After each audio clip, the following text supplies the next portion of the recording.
labada. Minsan, paglilinis ng damit. Minsan, makabagong tawag sa pagkakakitaan. Pero sa babaeng makikilala natin sa kwento natin ngayon, ang paglalaba ang mismong labada.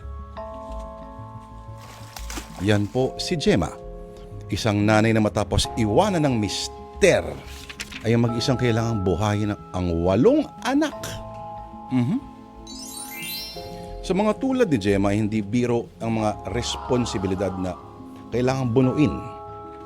Hindi lang mga gawaing bahay ang kailangang gawin, kundi mismong paghahanap buhay.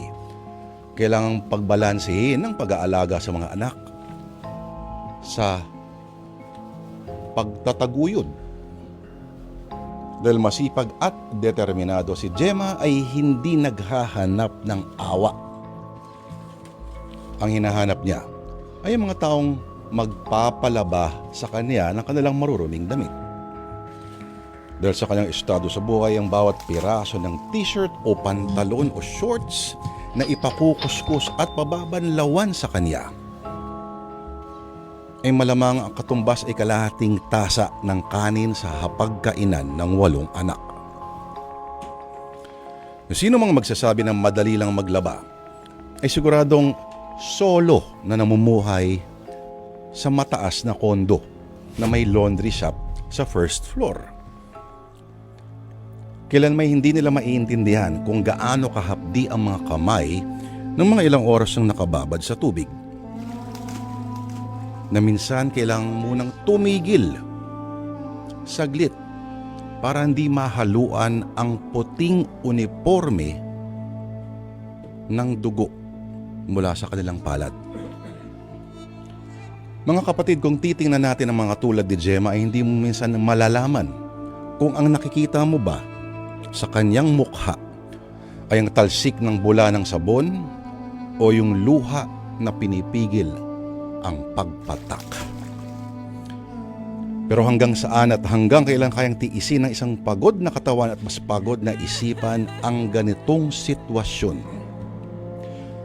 Mga kapatid, Lunes ngayon pero walang kababalaghan at walang misteryo ang ating kwento.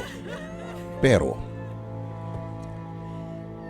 matutulak itong si Gemma hanggang sa dulo ng kanyang katinuan at may kakilakilabot ng mangyayari na baka kayo mismo, mga giliw naming tagapakinig, hindi nyo makayanan. Kaya kung ano yan, simulan na natin sa Sana Lord. Ang dulang sinulat po ni Vincent Manrique. Ito na po, ang wala nang nagpapalaba kay Gemma.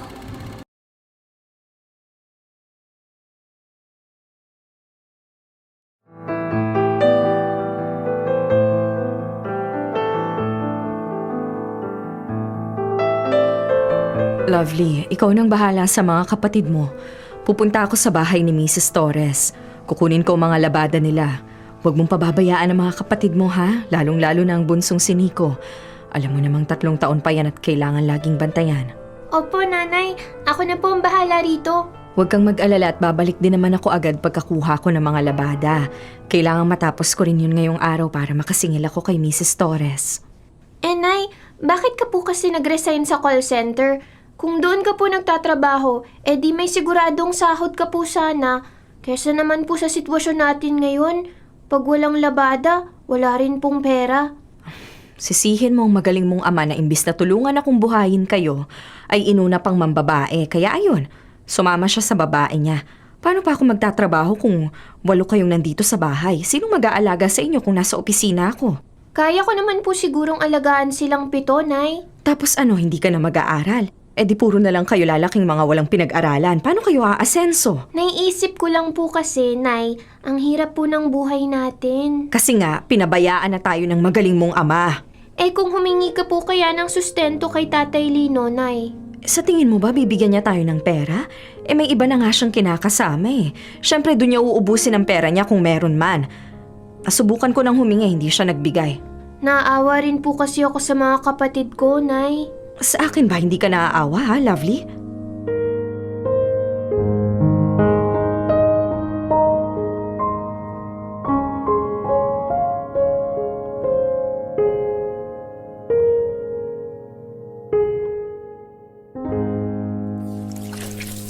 Nay, marami po ba ang lalabhan mo ngayon? Oo, pag natapos ko to't maaga pa, kukunin ko naman ang labada ni Mrs. De Guzman at saka yung labada rin niya dyan sa katabing unit natin. Mamayang tanghali pa siya uuwi kaya hindi ko pa nakukuha. Tawagin niyo na lang po ako kapag natapos ka na para matulungan po kitang magsampay. O sige, salamat. Pero unahin mo nang asikasuhin ang mga kapatid mo. Huwag mo silang iwanan sa sala at baka mag-away. Nandun naman po si Chris eh. 9 na taon na siya kaya dapat tumutulong na rin po siya sa atin. Di ba po, Nay? Hindi mo maaasahan yun. Alam mo na, lalaki. Mas gusto na maglaro kaysa gumawa ng mga gawaing bahay. Teka nga, tatayo muna ako. Nay, bakit po? Medyo nahilo ako. Akala ko mabubuwal na ako eh. Oh, magpahinga na po muna kayo. Baka nasobrahan na kayo sa pagod, Nay. Ay, hindi na. Iinom na lang ako ng tubig. Hindi ka pa po pala nag-aalmusal. Kaya ka po siguro nahilo. Nay, kumain ka muna. May natira ba kayong pagkain kanina? Ay, wala na po pala, Nay. Sorry po. O hindi bale, tubig lang ang katapat nito at konting pahinga. Huwag po kayong masyadong nagpapagod, Nay. Paano pag nagkasakit ka po? Lalo pa po tayong mahihirapan. Hindi ko naman gustong magpakapagod, Lovely. Pero kailangan kong kumayod araw-araw para may panggastos tayo araw-araw din. Hindi naman pwedeng tutunga lang tayo. Aba, pare-pareho tayong hindi kakain pag ganun. Ang hirap po talagang maging mahirap.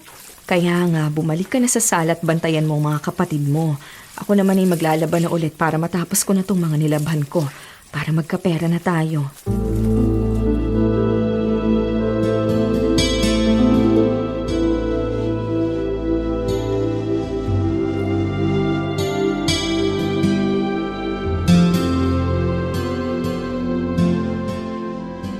Oh, Lovely, bakit nag-iiyakan ng mga kapatid mo? Sabi ko naman sa'yo, bantayan mo sila habang nasa palengke ako. Bumili lang ako ng mailuluto para sa hapunan natin. Eh kasi, Nay, baka po natakot sila kay Mrs. De Guzman. Nagpunta po kasi siya rito at nagsisisigaw. Hinahanap ka po. Ha? Abay, bakit daw? Galit po siya, Nay. Kasi daw po, sabi niya, mura nga magpalabas sa'yo, pero hindi raw po maganda ang paglalaba mo sa mga damit nila. Ayan nga po, oh, ibinalik niya. Kailangan niyo raw pong labhan ulit. Aba, hindi pwede yun. Inayos ko naman ang paglalaba ko. Kasalanan ko ba kung may mga mansya talaga ang mga damit nila na hindi na kayang tanggalin ng paglalaba lang? Labandera ako, hindi magikera. Eh, paano po yan, Nay? Kailangan niyo raw pong labhan yan ulit. Kung hindi, hindi na raw po siya magpapalabas sa inyo kahit kailan. Mawawalan ka ng customer, Nay. Bawas kita po yun. Grabe naman ang Mrs. De Guzman na yan. O sige, lalabhan ko ulit para matahimik na siya. Akala naman niya siya lang ang nagpapalabas sa akin. Nay, gusto mo po bang tulungan na lang din kitang maglaba? At ano naman ang alam mo sa paglalaba, Aber? Kahit sa pagbabanlaw lang po, Nay. Yung oras na matitipid mo po, ipahinga nyo na lang para hindi ka po masyadong napapagod. Kasi, Nay, tignan mo po ang mukha mo sa salamin. Parang ang putla mo na po, oh. Baka po magkasakit kayo. Kung ano-anong napapansin mo, wala yan. Siyempre galing akong palengke, napagod lang ako. Babalik din mamaya ang natural na kulay ng pisngi ko.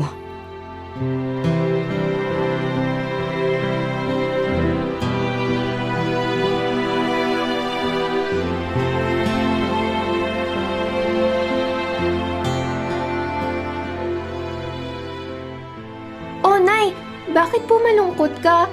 Nasaan po ang mga palalabhan ni Mrs. Torres? Hindi na rin daw magpapalabas si Mrs. Torres, Lovely. Sabi niya sa akin, hindi niya gustong pagkakalaba ko dun sa huli niyang pinalabhan. May mga mansya pa rin daw na hindi natanggal, kaya naman daw tanggalin yun kung maayos lang ang pagkakalaba. Paano po yan, Nay? Paisa-isa na pong nawawalang mga suki mo sa paglalaba. Mabuti po sana kung lahat ng kapitbahay natin ay nagpapalaba. Kaso hindi naman eh. Iilan lang ang nagpapalaba talaga kasi yung iba naman, sila na lang ang naglalaba ng mga damit nila. Kaya nga, naku, saan kaya ako pwedeng humanap ng ibang magpapalaba? Susubukan ko sa kabilang barangay, baka sakaling may makuha ko kahit 2 lang o kahit 1. Nay, ano po kaya kung magluto tayo ng mga kakanin? Ilalako ko po. Sayang din ang kikitain, no? Makakatulong din kahit papano sa mga gastusin po natin dito sa bahay. Lovely anak, kaya mo pa ba? Kakayanin ko po, Nay. Tutulungan ko po kayo. Hindi ko po kayo hahayaang dalhin mag-isa ang lahat ng problema. Lovely, maraming salamat anak. Ikaw lang ang nagpapalakas ng loob ko. May mga oras na iniisip ko hindi ko na kaya. Pero kapag nakikita kita at alam kong nandyan ka lang, Lumalakas ang loob ko. Nay, huwag ka na pong umiyak. Matatapos din po ang lahat ng mga problema natin. Sana nga, Lovely. Sana nga.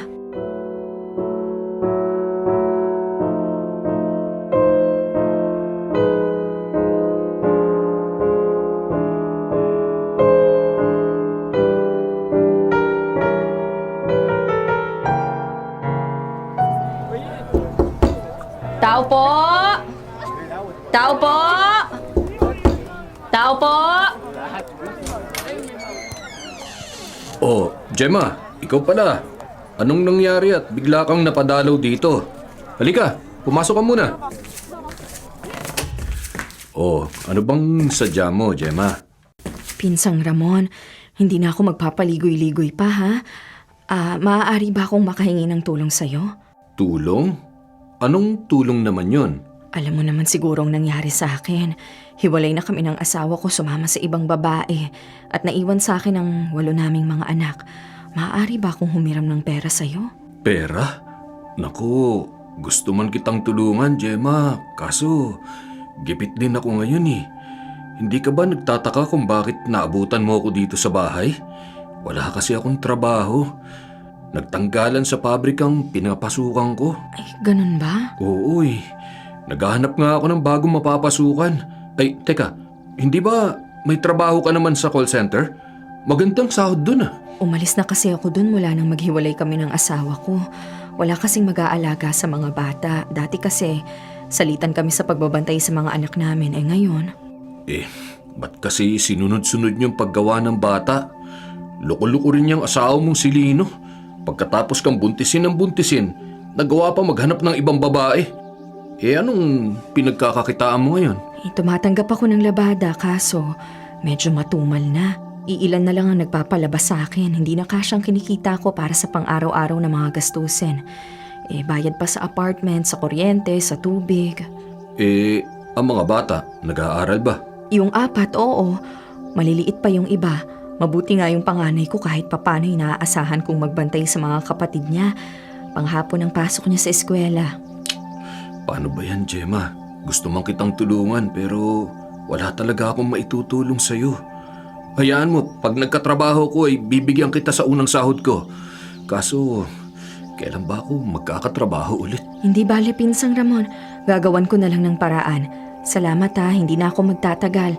Kailangan ko nang umuwi dahil walang kasamang mga bata sa bahay. Oh, sige. Mag-iingat ka, Gemma, ha?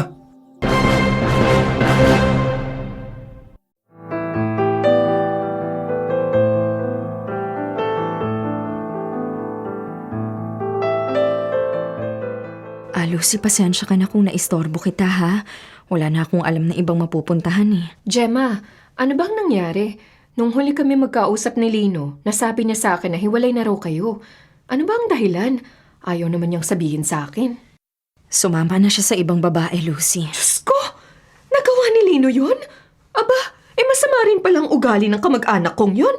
Ang dami na nga ng anak niyo. Nagawa pa kayong iwan. Kahit kamag-anak ko si Lino, hindi ko siya kakampihan, Gemma. Doon lang ako sa tama. Lucy, baka naman pwede mo kong tulungan. Ano ba ang may tutulong ko? Kakapalan ko ng mukha ko ha. Pwede ba akong makahiram sa'yo kahit magkano lang? Pandagdag ko lang sana sa gastusin namin ng mga bata. Sus, wrong timing ka naman, Gemma. Gusto kitang tulungan kung may tutulong lang sana ako. Kaso walang-wala rin ako ngayon eh. Kahit magkano lang sana, Lucy. Kalalabas ko lang kasi sa ospital nung 1 linggo. Naoperahan ako sa appendix. Nagamit ko sa ospital ang konting perang na itatabi ko. Alam mo naman, mag-isa lang din ako sa buhay, kaya wala rin akong ibang inaasahan. Kung ako lang kaya ko namang magutom eh. Pero ang mga anak ko, hindi ko sila kayang tingnan na kumakalam ang mga sikmura nila. Pasensya na talaga, Gemma ha. Walang-wala rin ako ngayon eh.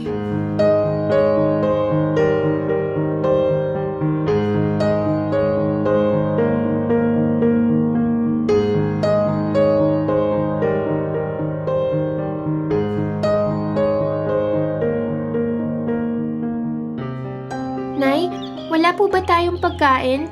Gutom na po ang mga kapatid ko eh. Si Nico, umiiyak na po sa gutom. Nakakaawa na po ang mga kapatid ko, Nay. Wala tayong pagkain. Bakit? May ibinigay ka bang pera sa akin para ipambili ko ng pagkain? Nay? Ano pong sabi niyo, Nay? Ha? May sinasabi ka ba, Lovely? Anong itinatanong mo sa akin? Sabi ko po, Nay, kung may pagkain po ba tayo? Kasi nagugutom na po mga kapatid ko eh. Pasensya ka na, anak, ha? Walang kwenta akong nanay. Hindi ko man lang kayo mabigyan ng maayos na buhay. Nay... May bigas pa tayo riyan. Lulutuin ko, gagawa ko ng lugaw para may makain kayo. Lagyan na lang natin ng asukal para may lasa. Gusto mo ba yon? Oh, sige po, Nay. Ang importante po ay makakain na yung mga kapatid ko.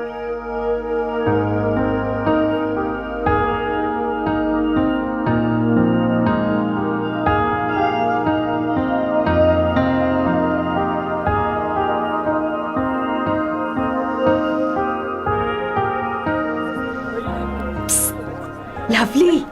Halika nga rito saglit. Bakit po, Aling Daria? May sakit ba ang nanay mo? Po, wala naman po siyang sakit. Bakit niyo po nasabi yan? Kasi napapansin ko. Hindi nga lang ako ang nakakapansin Pati ang ibang mga kapitbahay. Parang laging tulala ang nanay mo. Baka naman po kasi may malalim na iniisip lang nung nakita mo po si nanay. Ano naman kaya ang iniisip? Ewan ko po. Lahat naman po ng tao nag-iisip ng malalim paminsan-minsan Hindi lang naman isang beses ko siyang nakitang tulala. Maraming beses na, iha. At sabi ko nga, hindi lang akong nakakapansin. Pati itong mga nakatira sa katabing apartment na rin natin. Pagod lang po si nanay lagi, kaya siguro ganon. Pero wala naman po siyang sakit. Sigurado po ako dun.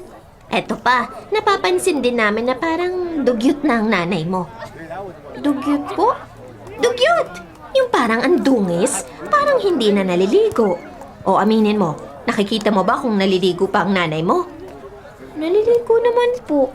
Sigurado ka? Hindi lang po ako siguradong araw-araw, pero naliligo naman po yun.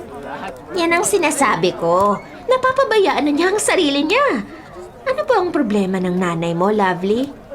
Naku, Aling Daria, pinababantayan nga pala sa akin ni nanay ang bunso naming si Nico. Umiiyak na po siya. Aalis na po ako Saka na lang po tayo ulit mag-usap. Oy, teka, Lovely! Sandali! Ano pa naman ang batang yun? Marami pa akong itatanong Nilayasan na ako kaagad.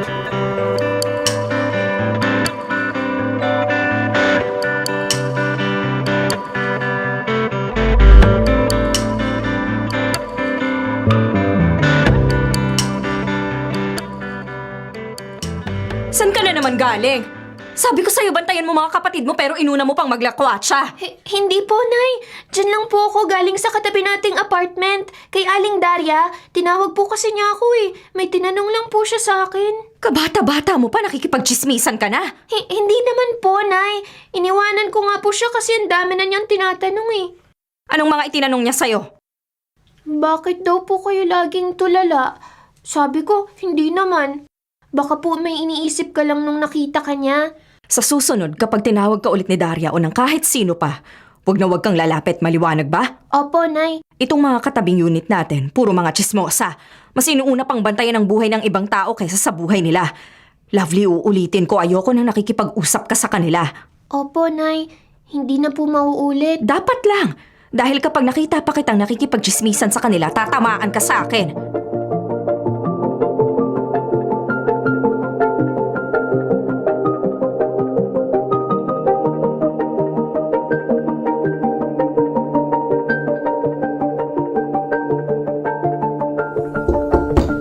Lovely, buksan mo muna ang pinto. Tatapusin ko lang tong hinuhugasan kong mga plato. Opo, Nay. Nandyan ba ang nanay mo? Opo, Mang Chito. Pasok po kayo. Ay, sige. Nay, nandito po si Mang Chito. Hinahanap ka po. Mang Chito, ikaw po pala. Ako nga, Gemma. Bakit? May inaasahan ka pa bang iba? Hindi naman po sa ganon. Lovely, doon ka muna sa kwarto. Bantayan mo mga kapatid mo. Opo, Nay. Mang Chito, pasensya na ha. Kung hindi pa ako nakakapagbayad ng renta. Pasensya na naman, Gemma. Hanggang kailan ba ako magpapasensya sa'yo? Aba, hindi evacuation center ang apartment ko na pwede mong tirahan ng libre. Nagbayad ka na dahil 4 na buwan ka nang hindi nakakabayad sa akin. Magbabayad naman po ako. Kailan? Kailan ka magbabayad? Kapag nagkapera ka na? Kailan ka ba magkakapera? Mang Chito. Wala ka nang ginawa kundi mangako, Gemma. Hindi naman pwede ang ganun. Hindi charity institution ang apartment ko. Kung hindi ka makakapagbayad, wala akong magagawa kundi paalisin kayo ng mga anak mo sa apartment ko. Bigyan niyo pa ako ng konting palugit, Mang Chito. Medyo gipit lang talaga ako ngayon. Hindi ka lang ngayon gipit, Gemma. Matagal ka ng gipit. Aabot ba ng 4 na buwan ang utang mo sa renta kung paminsan-minsan ka lang nagigipit? Lalo na ngayon wala ka ng trabaho. Paano ka pa makakabayad, ha? Magbabayad po ako. Hindi ko naman tatakasan ang utang ko sa Hindi mo inyo. nga ako tatakasan. Hindi mo rin naman binabayaran. Di pareho lang din yon. Kaya magbayad ka na! Ngayon na! Konting palugit pa po sana, Mang Chito. Hindi na, Gemma. Sagad na ako sa kabibigay ng palugit sa'yo. Kung hindi ka magbabayad. Aba, magbalot-balot na kayo at lumaya sa apartment ko. Para namang hindi ka tao. Nakikiusap naman ako sa'yo. Humihingi lang ng palugit para mabayaran ng utang ko sa'yo. Palalayasin mo na kami kaagad. Masama rin palang ugali mo eh. Aba! Hoy!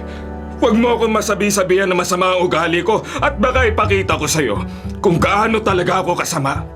Ano kaya kung i-report kita sa DSWD at ipakuha ko sa kanila ang mga anak mo? Total naman, hindi mo na sila kayang buhayin. Ayan nga at malnourished na sila. Hindi mo yan gagawin. Hindi! Hindi!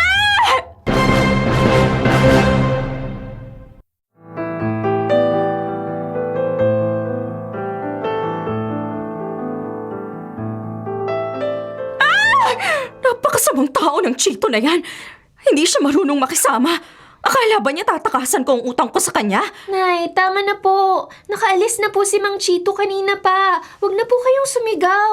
Nakakahiya sa mga nakatira sa mga katabing unit natin eh. Wala akong pakialam sa kanila. Hindi sila bumubuhay sa atin. Hindi ko inaasa sa kanila mga responsibilidad ko sa inyo ng mga anak ko. Tama na po, Nay. Tama na po. Makikita ng Chito na yan. Subukan lang niya talagang palayasin tayo dito at baka kung anong magawa ko sa kanya. Nanay naman eh. Tama na nga po. Huwag mo nga akong pigilan! Pumunta ka sa kwarto! Patulugin mo mga kapatid mo, pati ikaw matulog ka rin. Huwag kayong lalabas hanggat hindi ko sinasabi sa inyo. Opo, Nay. Opo.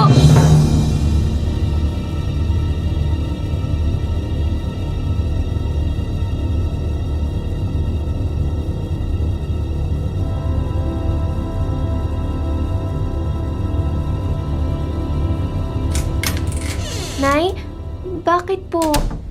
Akin na si Nico, ako magbabantay sa kanya. Eto po. O, Nico, sumama ka na muna kay nanay, ha? Malaki na si Nico, kaso nga lang medyo payat na rin siya. Hindi po kasi siya masyadong kumakain. Dapat po yata umiinom pa rin siya ng gatas dahil 3 taon pa lang naman po siya. Gatas? Gastos lang yan. Tama nang kumakain din siya ng kung ano man ang kinakain mo at ng iba pang mga kapatid mo. Hindi natin kailangan maging mapili sa pagkain.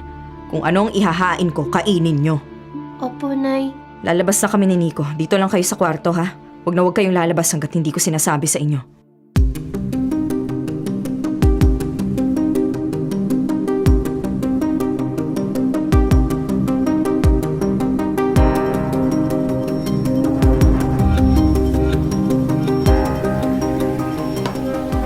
Malapit nang maluto ang ulam namin ng mga anak ko.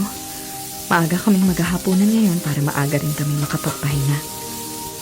Tama naman si Mang Chito eh. Hindi ko na nga yata napapakain ng maayos ang mga anak ko. Kaya babawi ako ngayon. Pakakainin ko sila ng masarap na ulam. Aba, paborito ko yata ang niluluto ko ngayon ah. At alam kong magugustuhan din to ng mga anak ko.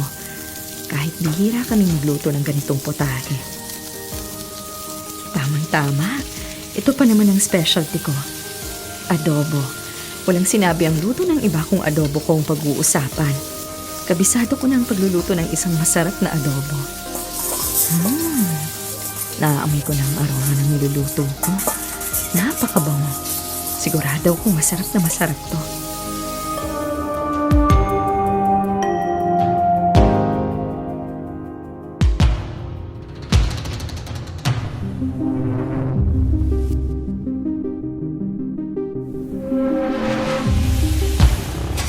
Lovely! Lovely, pumunta ka nga muna rito sa kusina. May iuutos lang ako sa'yo. Ano po yun, Nay? Maghanda ka ng mga plato sa mesa, kakain na tayo ng hapunan. Ang bango naman po ng niluluto nyo, Nay. Eh, syempre naman, hindi mo na itatanong, Lovely. Masarap akong magluto. Kaya nga na-inlove sa akin ng tatay Lino mo eh. Talaga po, Nay? Sayang. Sana nandito si tatay para matikman niya ulit ang luto mo. Huwag na nating isipin ng tatay mo. May iba na siyang buhay. May iba na ring bahay. Basta dito tayo magkakasama. Ikaw, ako, at ang iba mo pang mga kapatid. Magiging masaya tayo. Dadaling ko na po itong mga plato at kubyertos dun sa mesa. O sige anak, magsasandok na rin ako ng kanin. At syempre, nitong masarap na niluto kong ulam.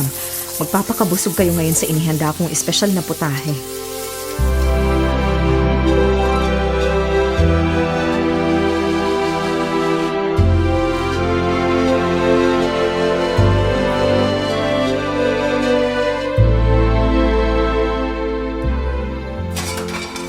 Mga anak, kumain na kayo.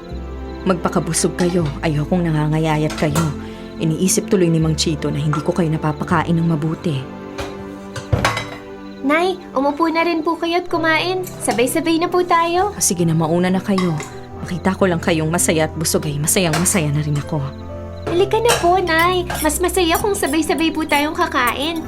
Ang bango talaga ng niluto mong ulam, Nay. Siguradong mapapadami ang kain namin ng mga kapatid ko. Adobo yan, Lovely. Sige na, kumain na kayo at magpakabusog. Dinagdagan ko ang sinain para makakain kayo ng marami. Ang sarap, Nay. Ang galing niyo po pala talagang magluto. Kain lang ng kain, mga anak. Niluto ko talaga yan para sa inyo. Sana, Nay, lagi tayong may ganito kasarap na ulam. Marami pa, Lovely, anak. Marami pa.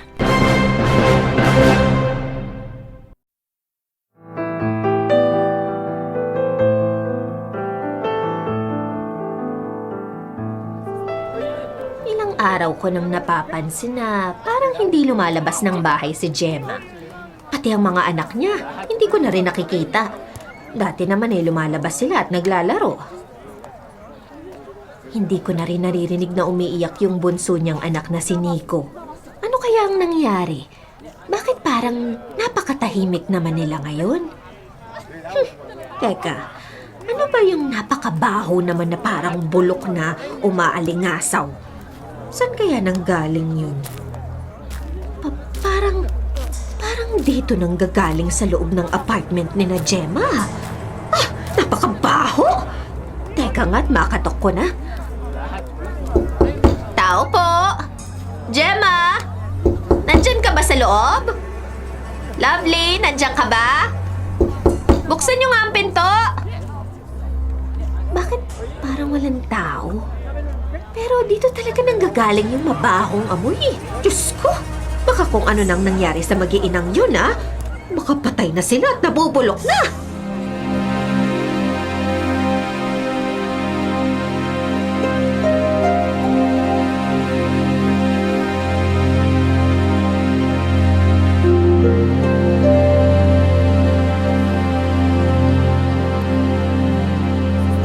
Tabi, tumabi kayo. Bubuksan ko ang pinto. Oh, eto ang susi.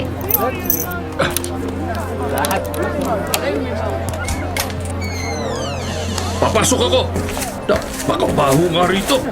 Dito nga nang gagaling ang mabahong amoy. Mga kasama, halugugin ang buong bahay. Ano nangyari sa apartment ko? Bakit ganito kabaho rito? Ano nangyari dito? Bakit namimilipit sa sakit ang 7 mga batang naririto? Tulong! Tulungan niyo po kami! Ano nangyari dito? Ano nangyari sa inyo? Lovely, nasaan ang nanay mo? Nasaan si Gemma?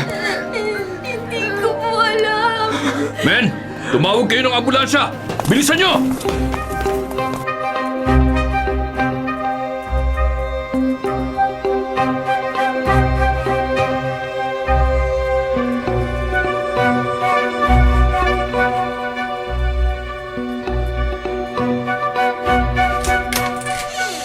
Gemma!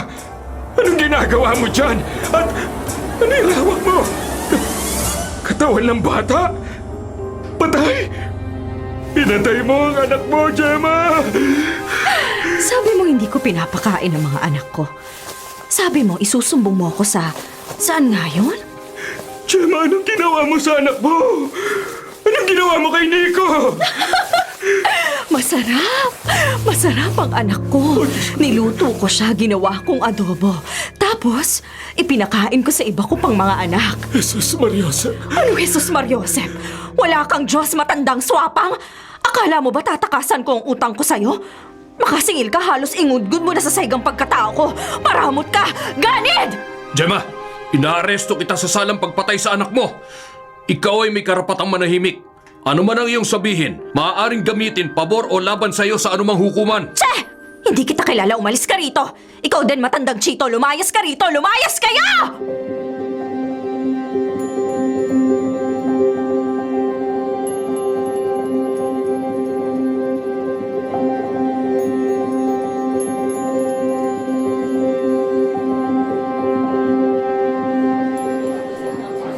Nakakadiri! Pinatay ni Gemma ang bunsong anak niya at niluto para ipakain sa iba pa niyang mga anak. Ano ba naman yun? Anong klaseng nanay siya? Tinakasan na siya ng katinuan. Wala na siya sa sarili niyang pag-iisip. At hindi na niya alam ang kanyang ginagawa. Paano na ang mga anak niya ngayon?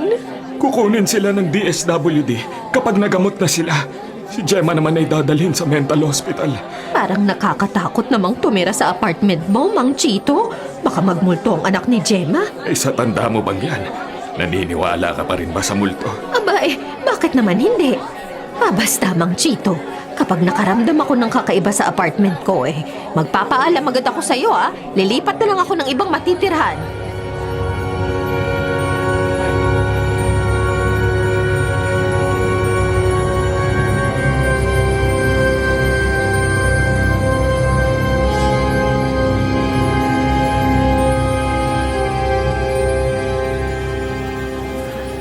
Lovely, kumusta na ang pakiramdam mo? 2 araw ka na raw dito sa ospital. Pasensya na at kanina ko lang nabalitaan ang nangyari sa inyo. Tito Ramon, wala na po ang bunsong kapatid ko. Pinatay po siya ni nanay. Nasaan po ba ang ibang mga kapatid ko? Huwag mo silang alalahanin. Naroon lang sila sa kabilang kwarto. Nagpapagaling din. Pero ligtas na sila sa panganib. Oh, Lovely, kumusta ka na? Ano bang nangyari sa inyo? Ba't nagkaganon ang nanay mo? Tita Lucy, hindi na po kinaya ni nanay ang mga problema. Kasalanan to ng walang hiyang tatay mo Kung hindi niya kayo iniwan, hindi kayo aabot sa ganitong sitwasyon. Mamaya pupuntahan ko si Gemma sa mental hospital. Hindi mo ba magagawa ng paraan na makontak si Lino? Para naman alam niya nangyari sa asawa at mga anak niya. Sinubukan ko ng kontakin bago pa ako pumunta rito.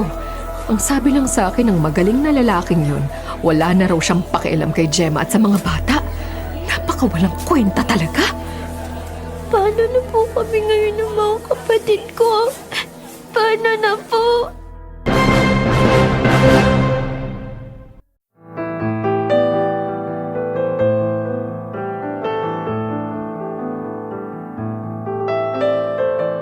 Ayan, Isab. Nakita mo na ang loob ng buong apartment. Anong desisyon mo? Maganda naman. Magkano nga ulit ang renta dito? 6,000. Good for 3 persons. Kung may kasama ka, makakatipid kayo. Pero kung mag-isa ka lang, mas maganda may privacy. Pero baka mamahalan ka sa 6,000. Sige, kukunin ko na. Mag-isa lang ako.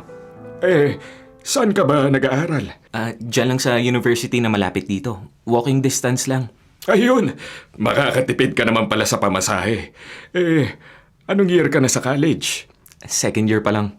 O sige, kailan mo ba balak lumipat? 1 month deposit, 1 month advance. Makakalipat ka na.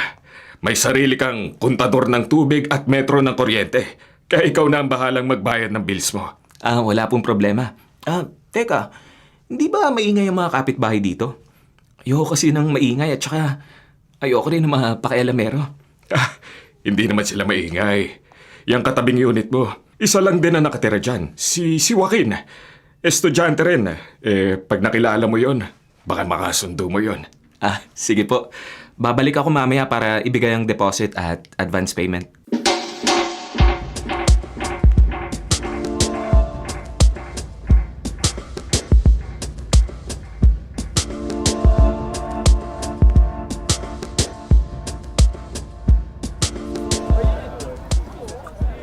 Ito na ang deposit at advance payment ko.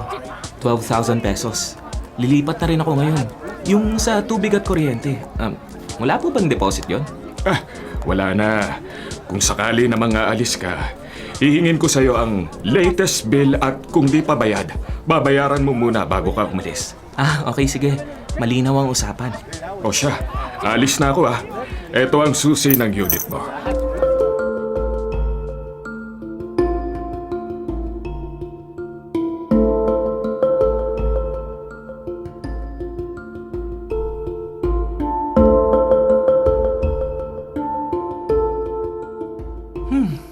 Okay na ako rito.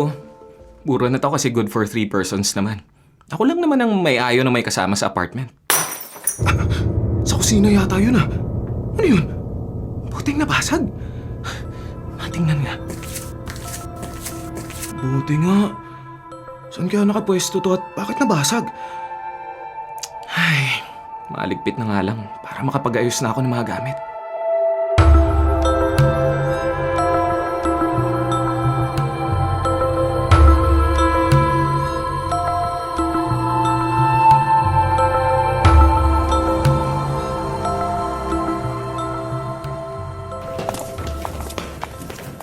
Ano yun? May tumatakbo ba? Sino yan? Wala naman. Baka nagkamali lang ako ng dinig. Pero, hindi Ay, makapunta na nga sa kwarto para makapagpahinga. Sino ka? Bata? Sino ka? Anong ginagawa mo rito? Anong ginagawa mo sa kwarto ko? Saan ka nakatira? Bata! Bumalik ka rito! Nasaan na siya? Saan dumaan yun? Bigla na lang nawala. Ay, naku. Bukas ko na lang titinan kung may butas dito na pwede niyang lusutan.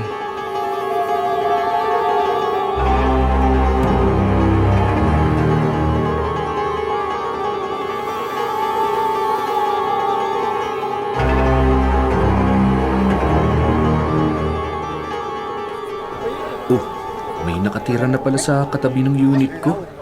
Estudyante rin at pareho pa kami ng uniforme. Pero, bakit kaya doon pa siya tumira sa unit na yun?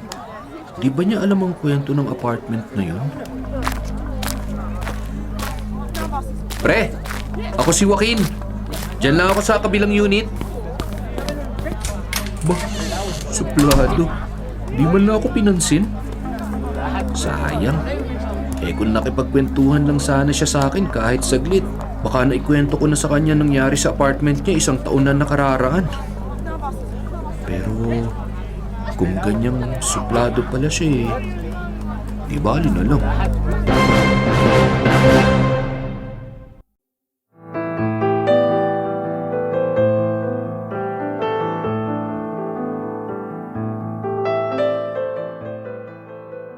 Lumabas ka nga rito!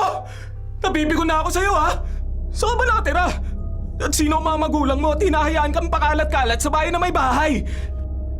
Sino kayang kaaway ng kapitbahay kong suplado? Di nakahanap ka ng katapat mo, no? Buti nga sa'yo. Umalis ka rito! Umuwi ka na sa inyo, alis! Sungit talaga. Sinabi ng alis Hindi ka alis? Naku, babatukan kita kung di ka ng bata Natatawa ako sa kanya. Para siyang siraulong pumapatol sa makulit na bata. Para siyang tanga. Ayaw mo umalis? Ayaw mo talaga? Halika, ituro mo sa akin kung saan ang bahay nyo at ihahatid kita. Inuubos mo ang pasensya kung bata ka.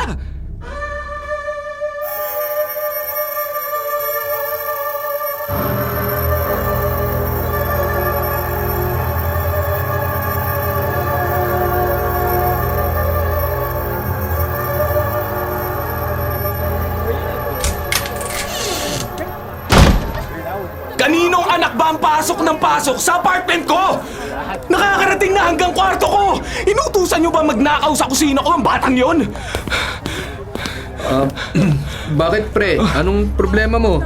Anong bata ang sinasabi mo? Pre, may batang makulit na laging pumapasok sa unit ko. Kung kailan gabi at saka ako iniistorbo. Ano, kilala mo ba yun? Baka anak mo yun.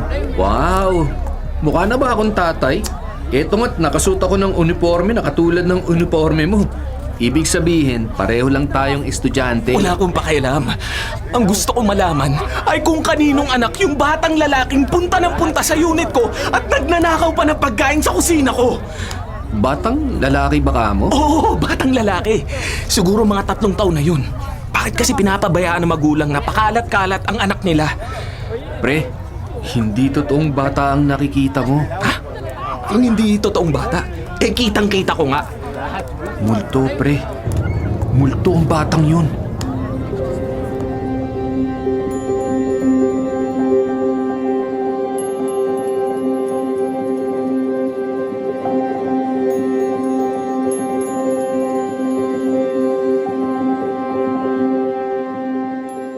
Maupo ka muna. Hindi pa naman ako malilate kaya para sa ikatatahimik ng loob mo, ikukwento ko sa iyo nangyari sa apartment na tinitirhan mo. 1 taon na nakakalipas. Oh, ano nangyari noong 1 taon? Yung dating nakatira dyan sa unit mo, Gemma ang pangalan. Single mom siya na may 8 anak.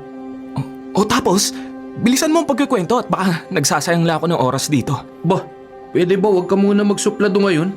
Pasalamat ka nga, nag-aaksaya ako ng oras sa iyo eh. Okay, sige. Tuloy mo na nga ang kwento. Mag-isang binubuhay ni Gemma ang 8 niyang anak hanggang sa dumating sa puntong hindi na niya kinayang lahat ng responsibilidad. Kinapos na siya sa pera. Wala na siyang pinagkakakitaan nun. Tapos ano? Bakit ba kasi napakabagal mo magkwento? Pinatay niya ang bunso niyang anak, si Nico. 3 taong gulang lang si Nico nun. Ano? Paano? At saka niya niluto yun. Ginawa niyang adobo. Kadiri, anak niya. Kaya yung batang nakikita mo sa unit mo, multo yun. Multo ni Nico.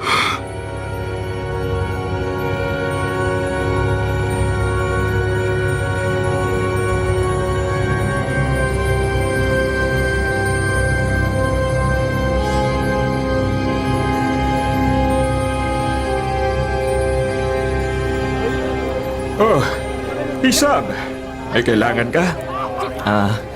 Mang Chito, magsasabi lang sana ako na tatapusin ko na lang ang 1 buwan sa apartment mo. At lilipat na lang ako sa ibang apartment. Aba, bakit naman? Hindi mo ba nagustuhan ang apartment ko? Magulo ba ang mga katabing unit mo? Hindi naman sila ang dahilan. Eh, sino naman? Yung batang si Nico. Yung kaluluwa niya na pag-alagala sa loob ng apartment at lumalabas tuwing gabi. Naku, nagpakita rin pala siya sa'yo. Hindi pa rin pala natatahimik ang kaluluwa niya. Kaya sana, aalis na lang ako sa susunod na buwan. Eh di sige. Ibabalik ko na lang sa'yo ang deposit mo kapag aalis ka na.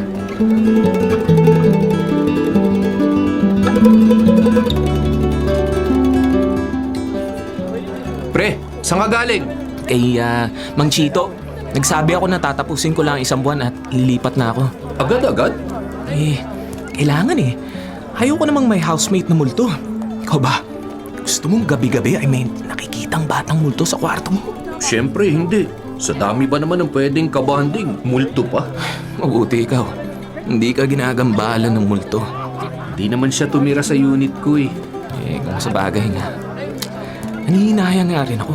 Kasi sobrang okay na malapit sa school tong apartment. E di huwag kang umalis. Eh wala akong peace of mind kung gabi-gabi kong makikita ang batang yon. Baka may alam kang apartment na malapit lang dito. Sige, sabihan kita kapag may nakita ako. Oh siya, sige. Maraming salamat ha. Uy, bago yan ah. Marunong ka na magpasalamat. Runong naman talaga ako. Talaga. Uy, dati hindi ah. Napakasuplado mo kaya. Oh siya, sorry. Sensya na talaga doon. Uy, marunong ka rin mag-sorry. Talaga? Paano yan? Eh di, 3 linggo mo pang pagtitiisan ng makulit na multo na batang si Nico. Okay lang eh. Hindi naman siya nananakit. Ang totoo, siya ang nakaranas ng sobrang sakit mula sa taong dapat ay nagpakita sa kanya ng pagmamahal. Sa bagay, totoong sinabi mo. Kaya pagtsatsagaan ko na lang siya makasama sa loob ng 3 linggo. Siguro, susubukan ko siyang kausapin na lisanin na niya ang mundo at pumunta na siya sa lugar kung saan nararapat ang katulad niyang kaluluwa.